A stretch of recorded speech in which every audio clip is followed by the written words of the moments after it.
Hi விவாஸ், இன்றைக்கி நான் உங்களுக்கு கடலை மாவு வச்சு டிஃப்ரெண்ட்டாக ஒரு ஸ்வீட் பண்ணி காட்ட போகிறேன். வாங்க எப்படி செய்யலான்னு பார்க்கலாம். அதுக்கு முதல்ல ஒரு பாத்திரத்தில் ரவையை போட்டுக்கோங்க. போட்டு அதை நல்லா லைட்டாக வறுங்க. ரவை கொஞ்சம் லைட்டாக வெந்ததுக்கப்புறம் அது கூடவே கடலை மாவையும் போட்டு அதையும் நல்லா வறுங்க. ரெண்டும் நல்லா ப்ரௌன் ஆகிற வரைக்கும் வறுத்துக்கோங்க. வறுத்துட்டு அது கூடவே ஏற்கனவே காய்ச்சி ஆற வச்ச பாலை ஊற்றுங்க. பாலை ஊற்றி அதை நல்லா கிண்டுங்க.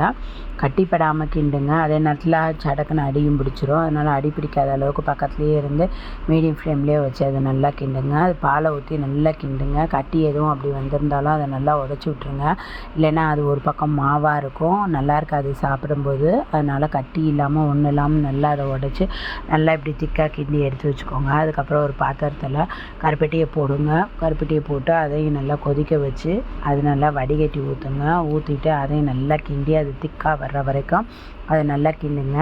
அது நல்லா திக்காக ஆனதுக்கப்புறம் ஓரளவு அல்வா பதம் மாதிரி வரும். வந்ததுக்கப்புறம் அதில் டேஸ்ட்டுக்கு நெய் ஊற்றிக்கோங்க.